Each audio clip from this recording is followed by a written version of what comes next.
Jadi bahwa di dalam Al-Quran itu terdapat dua bentuk hubungan seksual yang diizinkan.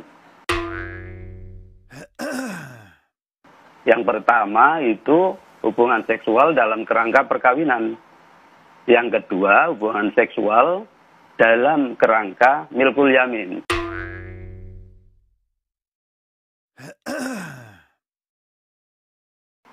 Jadi mudahnya begini, seorang laki-laki dapat berhubungan seksual dengan istri-istrinya, di sisi lain dapat berhubungan seksual dengan milkul yamin.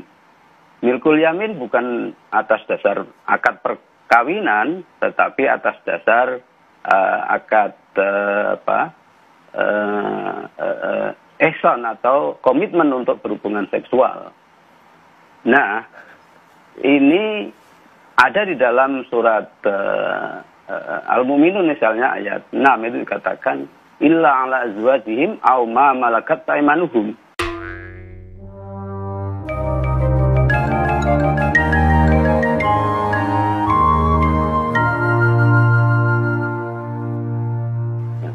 Jadi diizinkan melakukan hubungan seksual dengan istri atau dengan milkul yamin.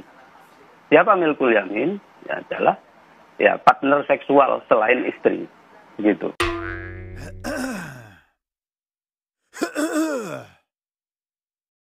Itu syarat-syaratnya apa saja yang diperbolehkan begitu? Tidak terhitung. Syaratnya adalah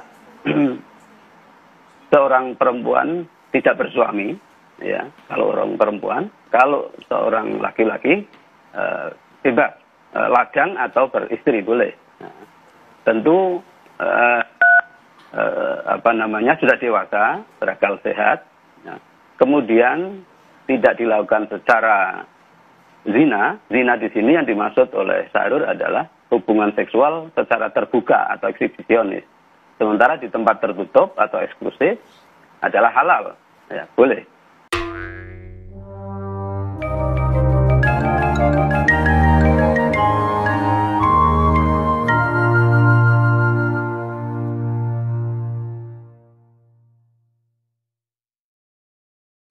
Yang kedua, tidak dilakukan secara homo.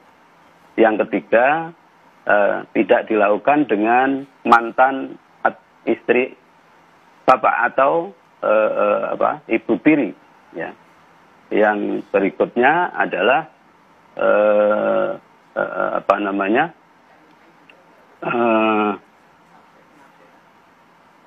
hubungan darah. Iya betul, maharim, tidak ada hubungan darah atau incest, ya. Baik, ya, Pak Abdul Aziz. Ya, di luar itu boleh. Pak Abdul Aziz, Anda menyatakan hanya berlandaskan komitmen, suka sama suka, tanpa ada landasan agama. Iya betul, suka sama suka, tidak ada landasan agama.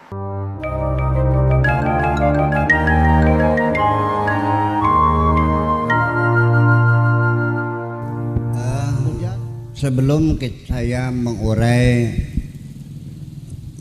perkawinan milkul yamin, di dalam tradisi Islam perkawinan itu namanya akdun nikah, betul nggak? Akad nikah. Saya mau urai dulu.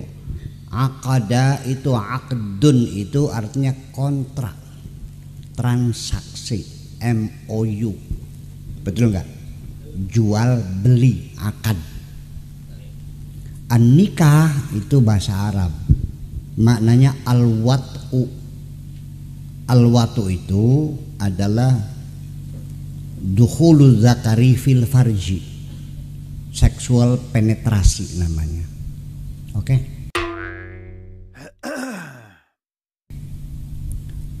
Kata itu saja saya sudah tidak berkenan secara hati nurani. Masa kita hidup ingin mencari seorang teman sejati seumur hidup, ingin berbagi kebahagiaan dengan kontrak sanggama, betul nggak? Kemudian lagi di pernikahan kita bongkar semuanya biar tahu semuanya. Sebelum ada undang-undang perkawinan kita di sini, umat Islam 1400 tahun lamanya, betul nggak? Suami diberi kekuasaan mutlak luar biasa, bisa menceraikan istrinya kapan saja tanpa ada pembelaan hukum, betul nggak? Sampai dengan bergurau pun guyonan nggak jadi. Bayangkan gimana nasib perempuan semacam ini, betul nggak? Sampai sekarang undang-undang perkawinan mencabut hak suami menceraikan, harus diproses di pengadilan. Masih banyak masyarakat yang masih gimana caranya jadi yang nggak jadi. Ini kan di kita RUT kita bisa tertampak sih nah.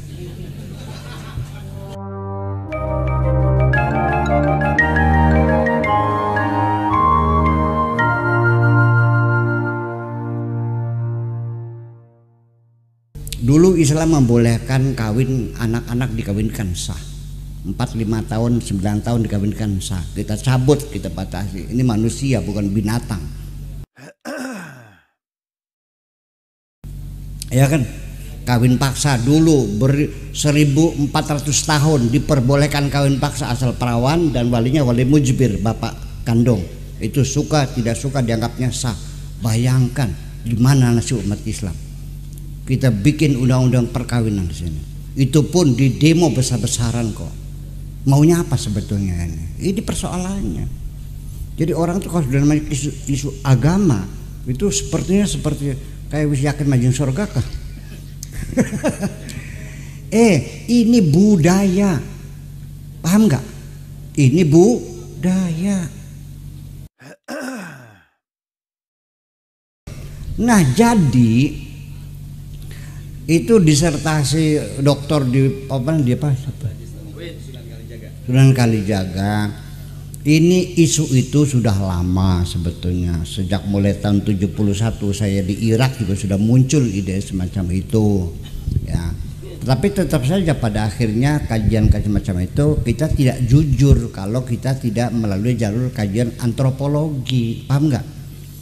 Kita juga butuh pada kola ta'ala, kola rasul, kola asal kabeh kola yakin ya.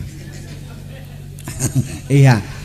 Jadi milkul yamin ini sebetulnya adalah langkah kemajuan dari perjuangan umat Islam. Yang dulu tradisi berlaku di dunia tidak usah dikawini, langsung dipaceki aja, nggak apa-apa. Selesai. Jadi namanya budak, ya kan begitu. Beli di pasar udah dipakai. Ya. Ya suruh masak segala macam, nanti malam dikeloni kan gitu. Perbudakan masih menjadi tradisi dunia di mana-mana, bukan di harusnya di Eropa juga sama. Ya. Di Amerika juga sama, ya kan? Belum lama perbudakan dibebaskan tuh. Nah, milkul yamin itu merupakan langkah kemajuan dalam Islam. Status perempuan yang dapat beli itu boleh dikawini sebagai istri. Kemajuan enggak? Kemajuan. Tapi perbudakan belum dihapuskan karena nggak bisa dong. Jadi itu jawaban saya bahwa milkul yamin itu dia beli budak, setelah jadi budak dikawininya secara resmi.